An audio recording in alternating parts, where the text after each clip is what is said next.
Hello बच्चों, very very good morning to all of you. कैसे हैं आप लोग? अच्छे हैं? तो एग्जामिनेशन बहुत करीब है, बिल्कुल कंसंस होकर पढ़ना है, कहीं से कोई दिक्कत होने वाला है। जब हम साथ हैं तो घबराने की कोई बात नहीं है। उसी सीरीज का जो मॉडल सेट आपको बता रहे थे, एग्जामिनेशन करीब है। आप लोग को ये लगता होगा केवल मेरे साथ बने रहोगे, इतना क्वेश्चन और इतना कॉन्सेप्ट डिलीवर कर देंगे जिसका कोई जवाब नहीं। परीक्षा हॉल में जाओगे, बाहर निकलोगे तो जरूरी है कि एक बार याद आएगा कि शारदा वाला जो कहा था वो करके दिखाया। पॉलिटेक्निक का ही आपका कहानी था। पॉलिटेक्निक का एंट्रांस एग्जामिनेशन 2023 के लिए आज आपका मॉडल सेट नंबर 5 का फिजिक्स का सेट लाया गया है, जिसमें 2023 के लिए महत्वपूर्ण जितने भी प्रश्न होंगे उसके बहुत सारे कॉन्सेप्ट, अलग अलग कॉन्सेप्ट से चुनिंदा सब टाइप का क्वेश्चन, अलग अलग टाइप का, अलग अलग कॉन्सेप्ट पर आधारित, अलग अलग टाइप के कैलकुलेशन वाले कॉन्सेप्ट को लेके आए हैं आपके बीच। देखिएगा, बहुत ही खूबसूरत सा चीज़ है मेरे लिए भी और आपके लिए भी। आपको ये अंदाज़ा होना चाहिए कि ये जो आपके सामने दिखाई दे रहा है, ये वैसे चुनिंदे बच्चे हैं जो आप ही की तरह कभी क्या पिछले साल प्रिपरेशन कर रहे थे। क्योंकि ये बच्चे हमारे ऑफलाइन बच्चे हैं जिन्होंने बहुत अच्छा, इतना ही नहीं, जो कहा गया जैसे कहा गया उसी हिसाब से करते रहा और रैंक आपका जो लाया है वो 33 स्टेट लेवल का रैंक लेके आया है और ये आपका 75 रैंक लेके आई है। इतना ही नहीं, इस बच्चे के क्लास 10th में जो प्री फाउंडेशन का क्लास चलता है, क्लास 10th में आपको 93-94% के करीब इसका नंबर था और इसका भी अप्रॉक्सीमेटली उसी के करीब नंबर था। तो अच्छे बच्चे थे, कहीं से कोई दिक्कत नहीं था, जैसे कहा गया वैसे किया गया।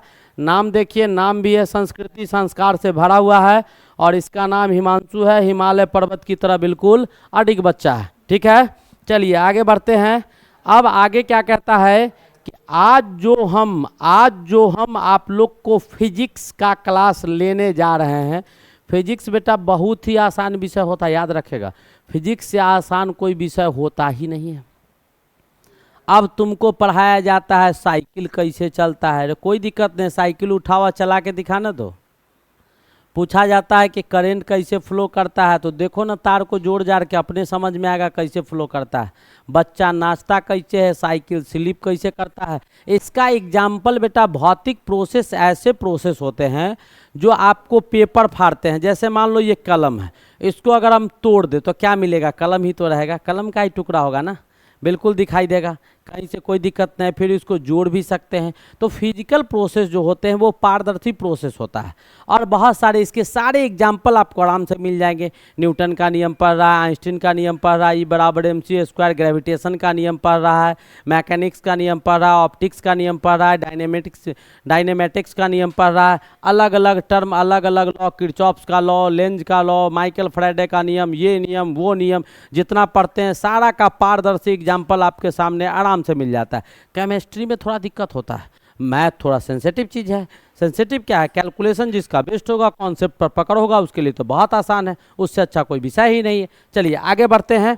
इसमें तो आज का मोटो हमारा ये रहेगा कि ऑप्शन वाइज एक क्वेश्चन, एक कॉन्सेप्ट कहीं एक कॉन्सेप्ट को जन्म देता है, तो जन्म कैसे देगा और एक कॉन्सेप्ट को अगर डिटेल में पढ़ेंगे तो कॉन्सेप्ट भी क्लियर होगा और प्लस उससे बहुत सारे कॉन्सेप्ट जो निकलेंगे उससे बहुत सारे प्रॉब्लम का भी सॉल्यूशन मिलेगा। तो चलिए इसको स्टार्ट करते हैं वैसे ही जैसे स्टार्ट करना है।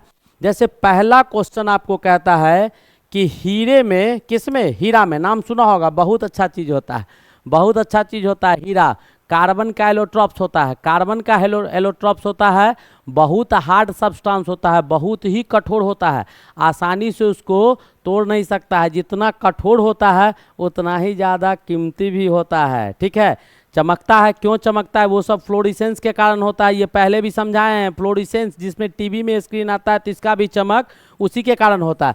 कहता है कि हीरे में प्रकाश की चाल जो है वो 1,21,000 किलोमीटर पर सेकेंड दिया हुआ है।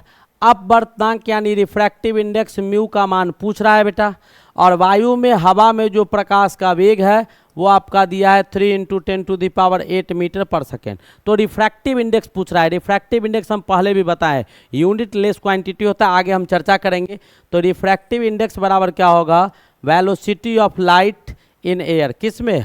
हवा में जो वेलोसिटी लाइट का होगा, गति होगा, और ये velocity of light in medium. अब देखिए दोनों सेम ही क्वांटिटी है, ऊपर भी वेलोसिटी नीचे भी वेलोसिटी, दोनों का यूनिट कट जाएगा तो यूनिट लेस क्वांटिटी आ जाएगा, यूनिट लेस क्वांटिटी आ जाएगा, इसका कोई मात्रक नहीं होगा। वेलोसिटी लाइट एयर का कितना दिया हुआ है, 3 × 10⁸ मीटर पर सेकेंड दिया हुआ है, और नीचे कितना दिया हुआ है 121,000 1,21,000 किलोमीटर पर आवर दिया हुआ है। ठीक है, अब इसको काटना है तो काटेंगे कैसे, सेकेंड तो उड़ जाएगा, ऊपर मीटर है नीचे किलोमीटर है, तो नीचे वाला को भी किस में चेंज कर लेते हैं, किलोमीटर से मीटर में। तो 1 किलोमीटर बराबर कितना मीटर होता है, ये बताने की आवश्यकता नहीं है, लेकिन हो सकता है कि हमको याद है कि नहीं, इसलिए हम लिख के चेक कर लिए। अब देखिएगा ये क्या है, 3 × 10⁸ मीटर पर सेकेंड ऊपर दिया हुआ था, नीचे भी चेंज करेंगे तो 121 तो था ही, 3 0 था ही, 10 पे पावर 3 से मल्टीप्लाई कर देंगे तो मीटर पर सेकेंड हो जाएगा। मीटर पर सेकेंड कट गया, 10⁻3 3 शून्य कट के कितना आ गया, 2 शून्य आ गया। अब ऊपर कितना आया 300 और नीचे कितना आ गया 121, आप इसको डिवाइड कर लीजिएगा 2.48 के करीब आ जाएगा।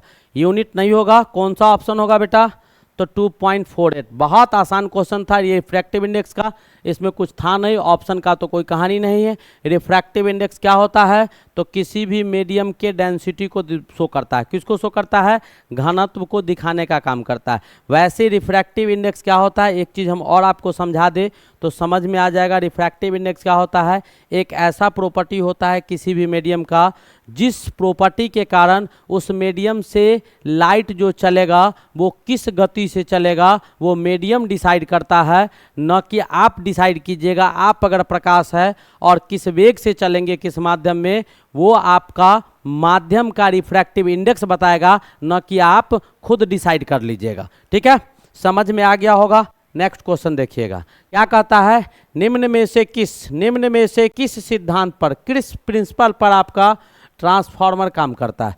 निम्न में से किस सिद्धांत पर कौन काम करता है, ट्रांसफार्मर काम करता है। तो ट्रांसफार्मर हमारा क्या होता है बेटा, वो समझ लो। ट्रांसफार्मर हमारा, आप लोग स्टेपलाइजर का नाम सुने होंगे, स्टेपलाइजर का नाम सुना है।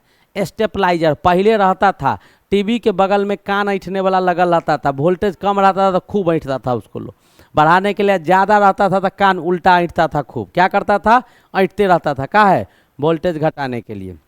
ऐसा स्टेपलाइजर था। तो ये बिल्कुल आपका ट्रांसफार्मर जो होता है वो भी आपका बिल्कुल बेटा स्टेपलाइजर होता है। 11,000 वोल्ट जो करंट आता है इसको स्टेप डाउन स्टेपलाइजर बोलते हैं। एक स्टेप डाउन होता है, एक स्टेप अप होता है। स्टेप अप वाला वोल्टेज को बढ़ाता है, स्टेप डाउन वाला वोल्टेज को घटाता है।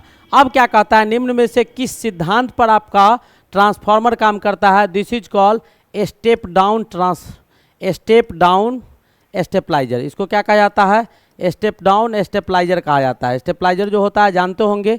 तो ये क्या करता है, 11,000 वोल्ट जो करंट आता है उसको चेंज करके 220 सप्लाई में बदल देता है, या 440 में बदलता है, जितनी आवश्यकता होती है उस हिसाब से उसको घटा देता है। तो आप पूछ रहा है आपको कि निम्न में से किस सिद्धांत पर स्टेपलाइजर आपका काम करेगा, तो किस पर करेगा, निम्न में से किस सिद्धांत पर काम करेगा, ये आप लोग को पता होना चाहिए। कौन सा ऑप्शन होगा जरा बताइएगा, बताओ कौन सा ऑप्शन होगा। निम्न में से किस सिद्धांत पर आपका स्टेपलाइजर काम करेगा। हो गया, कौन सा ऑप्शन आया, म्यूचुअल, क्या म्यूचुअल इंडक्शन। किस पर, अन्योन प्रेरण पर काम करेगा। सेल्फ इंडक्शन पर नहीं करेगा, ईडी करंट पर नहीं करेगा। सेल्फ इंडक्शन पर भी नहीं करेगा और ईडी करंट पर भी नहीं करेगा। किस पर करेगा, म्यूचुअल इंडक्शन पर करेगा। अब कहता है कि एक आपका 100 वोल्ट का परास का वोल्ट मीटर जिसका आंतरिक प्रतिरोध 20 किलो ओम दिया गया है, 100 वोल्ट है, इसका प्रतिरोध 20 किलो ओम आपका दिया गया है। अब कहता है कि एक उच्च प्रतिरोध आर आपको है श्रेणी क्रम में, इसके श्रेणी क्रम में एक उच्च अवरोध आर आपको जोड़ दिया गया है। ठीक है, क्रम में 110 वोल्ट स्रोत से जुड़ा हुआ है। 110 वोल्ट का यहाँ क्या है, बैटरी है, जिससे 20 ओम वाला आपका क्या है, ये वोल्ट मीटर है जिसमें 100 वोल्ट है, 20 इसका इंटरनल रेसिस्टेंस है। एक सीरीज में इसको श्रृंखला में इसको जोड़ दिए और इसमें आपका एक बैटरी 100 वोल्ट का जोड़ दिया गया है। तो कहता है यदि वोल्ट मीटर का पाठ्यक्रम 5 वोल्ट हो, यानी इसका पाठ्यक्रम कितना हो जाए, 5 वोल्ट हो जाए। कितना हो जाए, 5 वोल्ट हो जाए, तब क्या घटना घटेगा वही आपसे पूछा जा रहा है। तो voltage difference across volt meter आपको बता दें, हम यहाँ पर लिखते हैं वोल्टेज डिफरेंस, ठीक है। विभवांतर जो होगा वोल्टेज का डिफरेंस बिटवीन क्या, वोल्टेज डिफरेंस बिटवीन किसमें, या एक्रॉस वोल्ट मीटर, किसके, across volt meter. Voltage difference जो होगा वो किसके एक्रॉस, तो वोल्ट मीटर के एक्रॉस वोल्ट मीटर जो होगा कितना, 5। ये कितना दिया हुआ है, 5। Voltage difference across volt meter कितना दिया हुआ है, 5। ये आपका दिया हुआ है। अब हमको क्या निकालना है, तो 5 जो वोल्टेज डिफरेंस है इसके अलोंग करेंट क्या होगा, तो I बराबर क्या होता है, V बराबर IR होता है। तो I बराबर क्या हो जाएगा, V अपॉन R हो जाएगा। V बेटा कितना दिया है आपको, तो V आपको 5 दिया है और R कितना है, तो 20 किलो ओम, 20 × 10⁻³ ये कितना आ जाएगा आपको, इतना आ जाएगा क्या, करंट आ गया। तो हमारे पास क्या आ गया, करंट आ गया। तो करंट इसको सॉल्व कर लीजिए, तो इसको सॉल्व कीजिएगा तो 0.5 × 10⁻³ इतना एम्पियर आपको करंट आ जाएगा। इतना एम्पियर क्या आ जाएगा, करंट आ जाएगा। जैसे ही आपको करंट निकल गया तो वोल्टेज अक्रॉस R निकालना है। तो वोल्टेज अक्रॉस R, इसके अक्रॉस वोल्टेज कितना होगा तब देखिएगा। तो यहाँ से लिखते हैं voltage across R, voltage across R बराबर कितना हो जाएगा, 110 था, 5 घट जाएगा तो कितना हो जाएगा, 105 वोल्ट हो जाएगा। कितना हो जाएगा, 105 वोल्ट आपका वोल्टेज हो जाएगा। किसके अक्रॉस, इसके अक्रॉस आपको वोल्ट पता चल गया। अब आपको क्या पता लगाना है, तो रेसिस्टेंस पता चल गया, वोल्टेज पता चल गया, रेसिस्टेंस आपको निकालना है और करंट आपको पता है। तो वोल्टेज पता चल गया, रेसिस्टेंस निकालना है, करंट पता चल गया। तो V बराबर क्या होता है, ओम्स के नियम से V बराबर IR होता है। तो यहाँ से R बराबर क्या हो जाएगा, V अपॉन I हो जाएगा। तो V आपका कितना दिया हुआ है, तो V आपका दिया हुआ है 105 और I आपका कितना दिया हुआ है 0.5 × 10⁻³ ये दिया हुआ है। अब इसको उड़ाओ, ऊपर ले जाओ, इसको उड़ा के ऊपर ले जाइएगा। अब उसके बाद आपका जो ऑप्शन आएगा वो 0.5 था, 20 और 5 था, 5 एक सेकंड रुक जाओ, 5 और 20 है, 5 का 20 यानी 0.25 आएगा, 0.25 कितना 0.25, ठीक है। अब ये आ गया, इतना ऊपर जाएगा तो ये क्या हो जाएगा 10⁻³ हो जाएगा। अब इसको क्या कीजिए, आप आराम से काट लीजिए और काटने के बाद आपका क्या आ जाएगा, रेसिस्टेंस निकल जाएगा। और वो रेसिस्टेंस कितना के बराबर होगा तो ज़रा देखिएगा सॉल्व करके, काटिए इसको।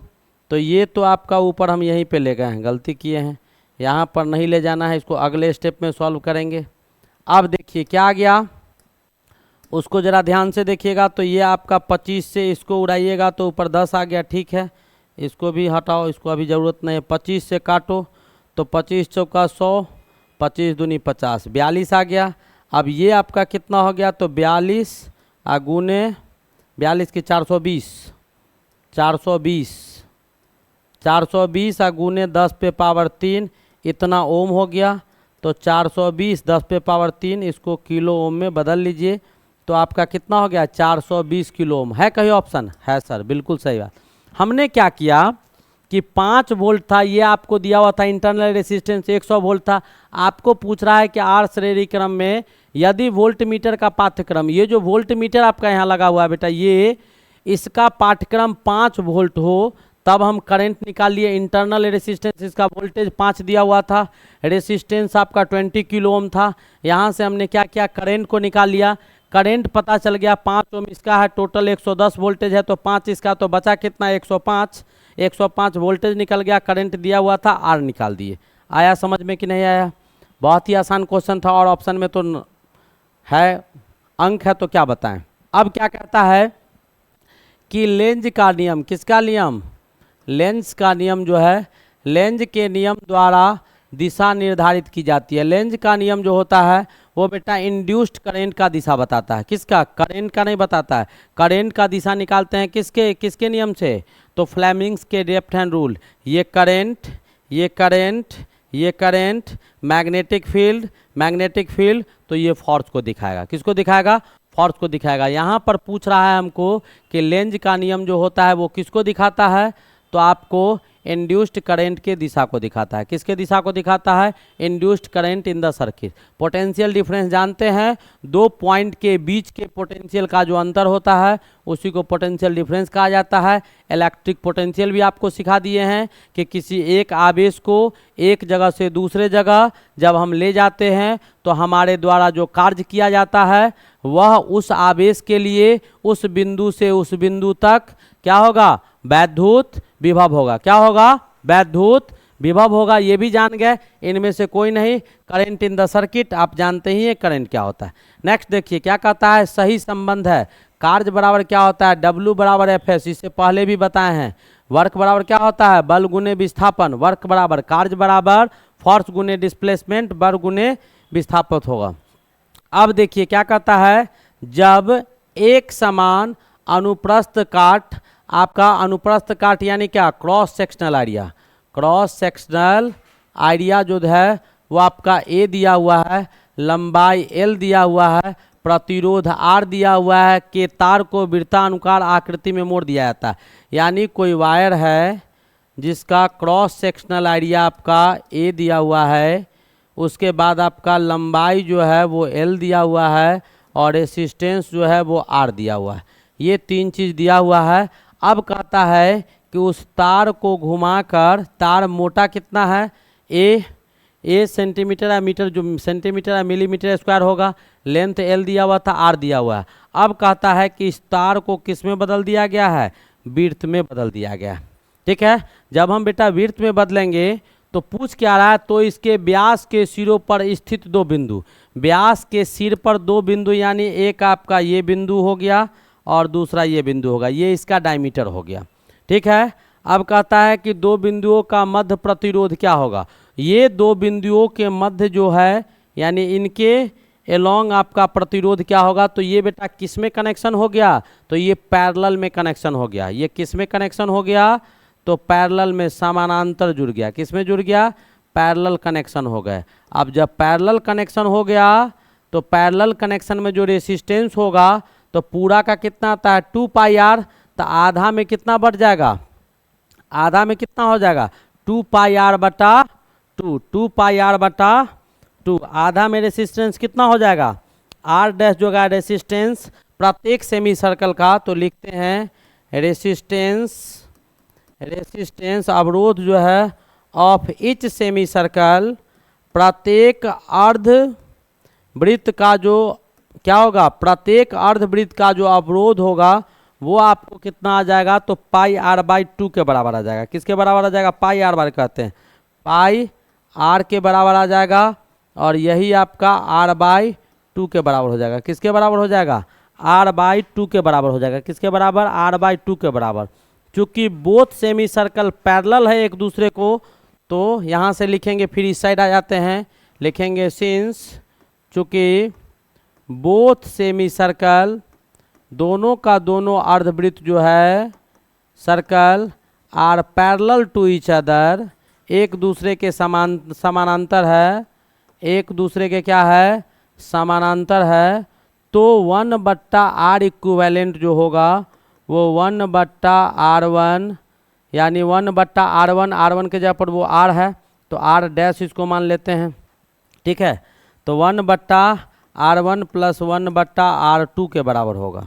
और ये कितना दिया हुआ है, तो ऊपर में r/2, 1/r/2 नहीं, अब इसको 1/ ये लिखेंगे। अब इसको r इक्विवेलेंट अगर कर देंगे तो ऊपर में क्या हो जाएगा, ऊपर में क्या हो जाएगा r1 इंटू r2 बट्टा r1 प्लस r2, ये आ जाएगा।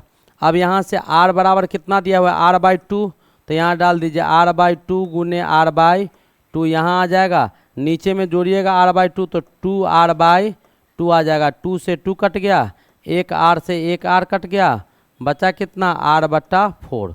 बचा कितना r/4। यही तो पूछ रहा था कितना रेसिस्टेंस होगा, तो r/4, इधर भी r/4 और इधर भी r/4 के बराबर होगा। बहुत ही अच्छा क्वेश्चन था, समझ में आ गया। एक बार और समझते हैं। ये आपका तार था, ये इसका वक्रपृष्ठ क्षेत्रफल था, ये लंबाई था और ये आपका अवरोध था। इसको वृत्त के रूप में बदल दिया। बीच में आपका व्यास है, व्यास के दोनों सिरे पर प्रतिरोध क्या होगा वो पूछ रहा था। हम बोले कि ये पैरेलल में हो जाएगा, क्योंकि एक बिंदु से इधर आपका एक रेसिस्टेंस जुड़ गया और इधर से एक रेसिस्टेंस ही जुड़ेगा। तो एंड टू एंड कनेक्शन जो है एक पॉइंट से अलग अलग, तो ये एक दूसरे के पैरेलल हो गया। चाहे ऐसे देखिएगा तो ये एक दूसरे के क्या हो गया, पैरेलल हो गया। यहाँ पर ये 90 डिग्री को 90 डिग्री पैरेलल आ गया, तो पैरेलल कनेक्शन हो गया। रेसिस्टेंस प्रत्येक सेमी सर्कल का पाई आर, जिसको r/2 मान लिए। दोनों सेमी सर्कल एक दूसरे के समानांतर था, तो 1/r इक्विवेलेंट निकाल दिए। चलिए अगला क्वेश्चन देखिए क्या कहता है। ओम का नियम कहता है, ओम क्या बताया था, V बराबर IR है ऑप्शन, V बराबर IR। इसमें क्या बताएं, बहुत आसान चीज़ था। कहता है किसी तैरती हुई वस्तु का भार बराबर होता है। तो बेटा एक चीज़ हम आपको बताएं कि बाल्टी में पानी डाल दीजिएगा, बाल्टी में पानी डाल दीजिएगा, उसमें हाथ को डालिएगा। जैसे ही आप अपने हाथ को नीचे डालिएगा तो आपको ऐसा फील होगा कि कोई चीज़ अंदर से मेरे हाथ को नीचे नहीं जाने दे रहा है, कोई चीज़ अंदर से हमारे हाथ को नीचे नहीं जाने दे रहा है। ठीक है, अंदर से ऊपर की ओर धकेल रहा है, तो वो आपका बायोन फोर्स होता है या फोर्स ऑफ बायोन्सी, या इसी को आप थ्रस्ट फोर्स बोलते हैं। अप मतलब ऊपर की ओर और 90 डिग्री ऊपर की ओर। थ्रस्ट मतलब क्या, अब थ्रस्ट मतलब परपेंडिकुलर। ठीक है, तो आप थ्रस्ट फोर्स यानी ऊपर की ओर आपको बल लगता है। तो आदमी जब पानी पर तैरता है तो नीचे से उसको एक फोर्स ऊपर की ओर लगता है, जिस फोर्स को कौन सा फोर्स बोला जाता है, उत्प्लावन बल बोला जाता है, जो ऊपर की ओर धकेलता है। Mass of the liquid input, ये आपको आर्किमिडीज के सिद्धांत का कहानी है। आर्किमिडीज का सिद्धांत 7-8 में पढ़े होंगे कि जब हम किसी वस्तु को उसमें डालते हैं तो हमारे द्वारा उसमें जो बल लगाया जाता है वो उतना लगाया जाता है जितना कि उसका मास जो है उस वस्तु को डालने के बाद डिस्प्लेस होता है। जैसे एक बाल्टी पानी डाल दिए, एक बाल्टी पानी में मान लो कोई ईंटा है या कोई ऐसा सामान है जिसको आप डालते हैं, तो आपको उतना बल लगाना होगा जितना कि उसका वेट, पानी जितना पानी बाहर निकलेगा उतना फोर्स उसमें लगाना होगा। तो ये आर्किमिडीज का सिद्धांत था। मास ऑफ द बॉडी पर डिपेंड नहीं करता, इसमें से कोई नहीं। कौन ऑप्शन होगा मैंने दिखा दिया आपको। अगला क्वेश्चन देखिएगा, कहता है कि चित्र में दिखाई गई व्यवस्था में धारा, इलेक्ट्रिक करंट जो है ए से बी की ओर वृद्धि करता है, यानी ए से बी की ओर, यानी इधर ज़्यादा करंट है और इधर कम करंट है। तो लूप में प्रेरित धारा जो होगा, तो यहाँ पर करंट आपका इंड्यूस्ड करेगा। किस में, इस लूप में आपका करंट इंड्यूस्ड करेगा। और ये करंट पूछ रहा है कि किस दिशा में इंड्यूस्ड करेगा, वही आपसे पूछा जा रहा है कि क्लॉकवाइज में करेगा या फिर एंटी क्लॉकवाइज में। चूंकि इससे करंट जाएगा तो इसका कुछ ना कुछ मैग्नेटिक फील्ड होगा। जब मैग्नेटिक फील्ड में जाएगा तो करंट का फ्लो हो रहा है, तो जैसे जैसे करंट पास करेगा वैसे वैसे आपका इसका कहानी देखने को मिलेगा। क्या देखने को मिलेगा, तो ये करंट जो है ए से बी की ओर जाएगा, तो आपका करंट इंड्यूस्ड होगा कॉइल में करंट इंड्यूस्ड करेगा। और इंड्यूस्ड जब करेगा तो ये किस डायरेक्शन में करेगा, तो ये क्लॉकवाइज डायरेक्शन में करेगा। किस में करेगा, तो दक्षिणार्थ दिशा में आपका इंड्यूस्ड करेगा करंट। ठीक है, नेक्स्ट पॉइंट देखिएगा। अब क्या कहता है, प्रकाश के किस रंग का तरंग न्यूनतम होता है, किस रंग का तरंग न्यूनतम प्रकीर्णन होता है। यानी प्रकाश का जो रंग होता है वो आपको 7 रंग हमने बताया है, VIBGYOR,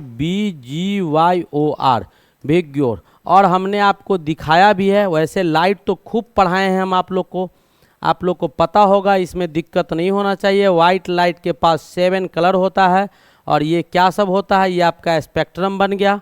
और यहाँ पर हमने दिखाया भी था आपको, क्या VIBGYOR सबसे कम स्कैटरिंग किसका हुआ, तो रेड लाइट का हुआ। तो रेड लाइट का कम हुआ। अब क्यों कम हुआ, क्योंकि रेड लाइट का वेवलेंथ बहुत ज़्यादा होता है। ठीक है, इसीलिए उसका प्रकीर्णन बहुत कम होता है। चलिए, जिसका कम होगा उसका ज़्यादा होगा। अब कहता है एक 200 ओम प्रतिरोध, यानी रेसिस्टेंस कितना दिया हुआ है, 200 ओम प्रतिरोध दिया हुआ है। अब कहता है चालक के सिरों पर 400 वोल्ट, पोटेंशियल कितना है, वोल्टेज आपका तो 400 वोल्ट दिया हुआ है। कितना दिया हुआ है, तो 400 वोल्ट आपका ये दिया हुआ है। का विद्युत वाहक बल रखा गया है, ठीक है। 1 सेकेंड में इस चालक से प्रभावित इलेक्ट्रॉन की संख्या होगी। जब इलेक्ट्रॉन का आवेश आपको दे दिया गया है, ये बेटा 10⁻19 होगा, ठीक है। इतना कूलम दिया गया है। तो सिंपल सा चीज़ है कि भी पता है, आर पता है, तो ओम्स का नियम लगाएंगे तो क्या निकल जाएगा, करंट निकल जाएगा। भी बराबर आई आर, भी बराबर आई आर, तो आई बराबर क्या होगा, भी अपॉन आर हो जाएगा। भी आपका कितना दिया हुआ है, तो 400, और ये कितना दिया हुआ है 200, काट देंगे तो कितना आ जाएगा, 2 एम्पियर आपका करंट आ जाएगा। कितना आ गया, 2 एम्पियर आपका करंट आ गया। जब करंट पता चल गया तो नंबर ऑफ इलेक्ट्रॉन निकालना है। तो एक चीज़ और जानते हैं हम, आई बराबर क्या है, फ्लो ऑफ चार्ज पर यूनिट टाइम। आई बराबर क्यू टी होता है। टाइम भी आपको दिया हुआ है, इलेक्ट्रॉन की संख्या कितना दिया हुआ है, 1 सेकेंड। तो टाइम आपको पता है, ये 2 हो गया, ये आपका Q बराबर एन ई होता है, और टाइम आपका 1 सेकेंड है। तो यहाँ से निकालना क्या था हमको, n, तो n बराबर क्या हो जाएगा, n बराबर 2 अब बट्टा ई हो जाएगा। ई आपका इलेक्ट्रॉनिक चार्ज है जिसका वैल्यू दिया हुआ है, तो 2 बट्टा ई के जगह पर क्या 1 पॉइंट, ये ऊपर का बात है 1.6 इंटू 10⁻⁻19 कूलम। कितना दिया हुआ है, -19 कूलम। अब ये ऊपर जाएगा तो 2/1.6 गुने 10 पे पावर +19 कूलम। तो इतने नंबर ऑफ इलेक्ट्रॉन्स हो जाएंगे। इसको उड़ाइए, 4 पंचे 20, 4 चौका 16, 4 से भाग दीजिएगा तो 1.25 इंटू 10⁻19। इतने इलेक्ट्रॉन्स आपके होंगे। कितने इलेक्ट्रॉन्स, इतने इलेक्ट्रॉन्स होंगे। रेसिस्टेंस दिया हुआ था, अवरोध दिया हुआ था, और आपका वोल्टेज दिया हुआ था। हमने करंट को निकाल दिया, करंट निकल गया। टाइम दिया हुआ था तो करंट टाइम से क्यू निकाल लिए, और क्यू बराबर एन ई होता है, डाल दिए। ई दिया हुआ था, एन निकाल दिए। चलिए नेक्स्ट क्वेश्चन देखिए, क्या कहता है कि परम शून्य ताप पर अर्धचालक, परम शून्य ताप मतलब क्या, absolute zero, absolute zero temperature, absolute zero temperature पर सेमीकंडक्टर, क्या, सेमीकंडक्टर अर्धचालक का अवस्था होगा। ए भाई है ही सेमीकंडक्टर, ये तो ऐसे ही करंट को फ्लो आधा करता है आधा नहीं करता है। और टेम्परेचर अगर हम बढ़ाते हैं तो टेम्परेचर बढ़ाने के बाद इलेक्ट्रॉन का मूवमेंट बढ़ेगा। इलेक्ट्रॉन का मूवमेंट अगर बढ़ जाएगा तो करंट का फ्लो बढ़ जाएगा, तो कंडक्टिविटी बेहतर होगा। अब टेम्परेचर को घटा देंगे तो आरओ इलेक्ट्रॉन का फ्लो घट जाएगा। अब इतना एब्सोल्यूट बिल्कुल शून्य पर कर देंगे तो बिल्कुल मूवमेंट नहीं होगा। जब मूवमेंट नहीं होगा तो क्या बन जाएगा, अचालक बन जाएगा। गुड कंडक्टर तो होगा नहीं, अति उत्तम तो होगा नहीं। सुपर कंडक्टर कैसे बनेगा, सुपर कंडक्टर बनेगा जैसे हम इसको अचालक बना सकते हैं वैसे उसको भी बना सकते हैं, लेकिन कुछ फिनोमेना यहाँ तो दिया नहीं है। अब वेरिएबल रेसिस्टेंस, इसकी कहानी है नहीं कुछ। अब कहता है अगला क्वेश्चन, 1270 केल्विन ताप पर इतना टेम्परेचर दिया हुआ है, हाइड्रोजन तथा ऑक्सीजन में ध्वनि की चालों का अनुपात क्या होगा। वो आपको बहुत ही बेहतरीन क्वेश्चन है। क्या कहता है, 1270 डिग्री टेम्परेचर दिया हुआ है, यानी 1270 केल्विन टेम्परेचर पर हाइड्रोजन और ऑक्सीजन में जो स्पीड होगा साउंड का वो क्या होगा। हाइड्रोजन और ऑक्सीजन में साउंड निकालना है कब, जब टेम्परेचर 1270 डिग्री हो तब। इसके लिए हम आपको कुछ कॉन्सेप्ट लाए हैं, बहुत ही अच्छा कॉन्सेप्ट है, ध्यान से समझिएगा।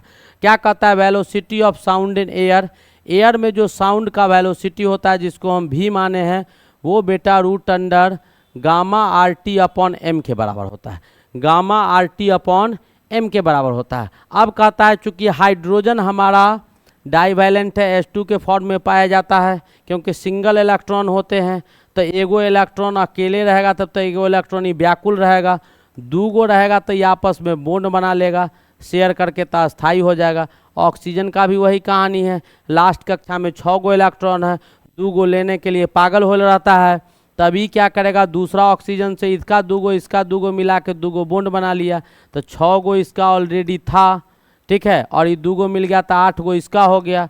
और 6 गो इसका भी था, ये 2 गो मिल गया तो 8 गो इसका हो गया। तो ये भी ये 2 गो रूल ऑफ डबलेट से स्टेबल हुआ, ये दोनों रूल ऑफ ऑक्टेट से, यानी अष्टक के नियम से ये अस्थायी हो गया और द्वयक के नियम से ये अस्थायी हो गया। तो दोनों जो गैस हुआ हाइड्रोजन और ऑक्सीजन, दोनों डाई एटॉमिक गैस है, इसमें 2 एटम होंगे। O2 लेंगे, H2 दिया हुआ है, यानी क्या गो एटम है इसका, 2 गो हाइड्रोजन एटम है। O2 है, इसमें क्या गो ऑक्सीजन एटम है, तो 2 गो ऑक्सीजन एटम है। डाई एटॉमिक है तो दोनों में जो गामा का मान होगा वो वैल्यू सेम हो जाएगा। डाई एटॉमिक गैसेज है तो गामा का मान क्या हो जाएगा, सेम हो जाएगा। अब कहता है कि गामा का मान अगर सेम हो गया, आर आपका टेम्परेचर दिया हुआ है 1270, ये भी सेम। आर आपका होता है गैस कांस्टेंट 0.0821 लीटर एटीएम पर मोल पर केल्विन, ये भी कांस्टेंट। तो ऊपर वाला पूरा का पूरा क्या हो गया, पूरा का पूरा बेटा ऊपर वाला कांस्टेंट हो गया, पूरा का पूरा स्थिर हो गया। तो बट्टा में है स्थिर हो गया तो कोई भी वैल्यू आएगा कट जाएगा, ये चेंज ही नहीं करेगा, इसके कारण कोई प्रभाव साउंड के गति पर नहीं पड़ेगा। तो पड़ेगा किसके कारण, तो भी डायरेक्टली प्रोपोर्शनल केवल हो जाएगा एम के बराबर। तो भी directly proportional root upon M, जब टेम्परेचर सेम रहेगा तब, क्योंकि आर कांस्टेंट था, ये कांस्टेंट है, टेम्परेचर आपका 1270 दिया हुआ था, ये भी कांस्टेंट है, सेम टेम्परेचर। तो VH2 बटा VO2 जो होगा, तो V इन्वर्सली प्रोपोर्शनल मास का था, तो ऊपर H2 लिखेंगे तो नीचे मॉलिकुलर मास किसका हो जाएगा, H2 का। अब VO2 यहाँ नीचे लिखे हैं तो यहाँ ऊपर हो जाएगा। अब मॉलिकुलर मास O2 का, तो O2 का ऑक्सीजन का मास 16 ग्राम होता है, O2 कीजिएगा तो 2 से गुना कर दीजिए, 32 ग्राम हो जाएगा। तो ऊपर में 32 ग्राम और नीचे में हाइड्रोजन का मास कितना होता है, तो आपको पता है 1.008, 2 कीजिएगा तो 2 कर दीजिएगा, इसको लगभग 2 मान लेते हैं। ये इससे कट गया, ये इससे कट गया, बचा कितना 16, तो 16 बटा 1 हो गया। अब इसको लिखिएगा तो 4:1 आ गया। आपको यही पूछ रहा था कौन सा ऑप्शन होगा, ए इज द करेक्ट ऑप्शन। बहुत ही बेहतरीन क्वेश्चन था, बहुत ही बेहतरीन क्वेश्चन था। ठीक है, चलिए आगे बढ़ते हैं, समझ में आ गया होगा, एक एक चीज तोड़ के समझा दिए। अब कहता है कि लंबाई, क्षेत्रफल तथा आयतन प्रसार गुणांक में संबंध होता है, गुणांक में संबंध होता है।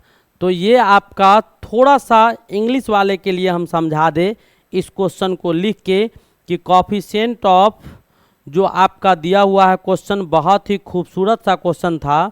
Coefficient of superficial expansion, linear expansion, इसको बोलते हैं कोफिशिएंट ऑफ, जरा इंग्लिश वाले के लिए हम लिख दें दिक्कत ना हो, कोफिशिएंट ऑफ लीनियर एक्सपेंशन,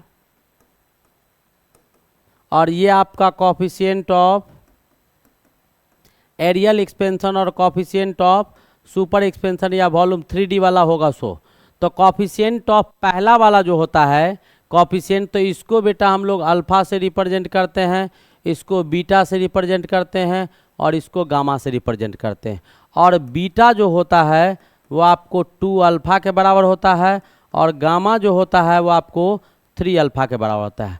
यानी बीटा आपका कोफिशिएंट जो होगा क्षेत्रफल वाला, ये इसका 2 गुना होगा, गामा वाला इसका 3 गुना होगा। 3 चीज़ होता है जिसमें आइडिया, जैसे लेंथ में लेंथ होगा, आइडिया जब लिखते हैं तो इसमें 2 गो लेंथ आता है, लेंथ गुने ब्रेथ, तो ये क्या गो लेंथ होगा, 2 गो लेंथ हो गया। ठीक है, ये आपका अल्फा, तो ये क्या हो गया 2 गुने अल्फा, कोई दिक्कत। और जब वॉल्यूम निकालेंगे तो L गुने B गुने H होता है, तीनों तुम्हारा L L L ही होता है। ठीक है, L L यानी क्या 3 गो L होता है, इसमें 3 गो L होता है, तो 3L बराबर अल्फा, तो कितना हो जाएगा, तो कौन सा ऑप्शन है, बीटा बराबर 2 अल्फा और गामा बराबर कितना अल्फा, 3 अल्फा। ये भी बहुत अच्छा क्वेश्चन था। नेक्स्ट कहता है कि एक चालक 5 मिनट में 90 कूलम आवेश को प्रवाहित करता है, तो आपका क्या दिया हुआ है कि आपका Q दिया हुआ है कितना 90 कूलम दिया हुआ है और टाइम दिया हुआ है कितना 5 मिनट दिया हुआ है, तो 5 × 60 क्या हो जाएगा, सेकेंड्स हो जाएगा। अब हमको निकालना क्या है I, तो I बराबर क्या होगा Q/T, Q कितना है 90 और टाइम कितना हो गया 5 × 60। अब ये सुनना गायब, ये 3 टाइम्स, ये 2 टाइम्स, 3/10 यानी क्या 0.3 एम्पियर, कितना ampere 0.3 ampere. This is your correct option, this is your correct option. क्यों दिया हुआ था, ये बहुत आसान क्वेश्चन था, इसमें दम नहीं था, बिल्कुल दम नहीं था। इस प्रकार आप लोगों ने देखा कि फिजिक्स का एक छोटा सा और बहुत ही खूबसूरत सा टेस्ट क्वेश्चन, बहुत ही खूबसूरत सा मॉडल टेस्ट था, मॉडल सेट था जो सेट नंबर 5 था। इसमें 2, 4, 5 ऐसे क्वेश्चन लिए गए थे जो बहुत ही सुंदर और बहुत ही बेहतरीन क्वेश्चन था। हमने देखा है आपके सेट में 2, 4, 5 क्वेश्चन आपको, 2, 3 क्वेश्चन आपको फिजिक्स में, 2, 3 क्वेश्चन मैथ में, 2, 3 क्वेश्चन केमिस्ट्री में, लगभग 10 क्वेश्चन ऐसे होते हैं जो बहुत ही परफेक्ट क्वेश्चन होते हैं। उस क्वेश्चन का हम सिलेक्शन इसमें करके लाए थे, आप लोग देखे होंगे तो बहुत अच्छा लगा होगा। कहीं कोई दिक्कत होगा तो कमेंट करके बताते रहिएगा। कहीं भी प्रॉब्लम हो, कहीं भी कोई इशू हो तो घबराने की बात नहीं है। बेहिचक आप अपने बॉन्डिंग को, अपने अंडरस्टैंडिंग को मेरे साथ शेयर कर सकते हैं, ठीक है। कहीं किसी कोई भी कॉन्सेप्ट में, किसी कैलकुलेशन में इंसान ही तो है, गलती सबसे होता है, कोई बड़ी चीज़ नहीं है। आप धैर्य रख के संयम से जैसे बताते हैं करते रहिए। 20 दिन बेटा कम समय नहीं होता है, बहुत समय होता है। 20 दिन कम समय नहीं होता है। यहाँ प्रलय होने के लिए एक क्षण काफ़ी है, ठीक है। ऐसा नहीं है कि आप लोग नहीं पढ़े होंगे, आप ऑलरेडी पढ़े होंगे। नहीं पढ़ते तो आप 10th पास नहीं करते, कुछ ना कुछ है आपके अंदर। हाँ, प्रत्येक इंसान अपने आप में यूनिक होता है। आप फ्रस्ट्रेशन में तब जाते हैं जब दूसरे से कंपेयर करते हैं। हमको देखते हो, कहीं कोई कंपैरिजन नहीं है, हम अपने आप में यूनिक है, कहीं कोई दिक्कत नहीं है। मेहनत करते हैं अच्छा होगा, मेहनत नहीं करेंगे बुरा होगा। जो होने वाला होगा वो तो होगा ही, मेरे हाथ में कुछ है नहीं। चलिए, तो आप लोग मन लगा के पढ़ते रहिए। कहीं कोई इशू हो, प्रॉब्लम हो तो आप हमसे कनेक्ट कर सकते हैं। तब तक के लिए best of luck, thank you. अगला लेक्चर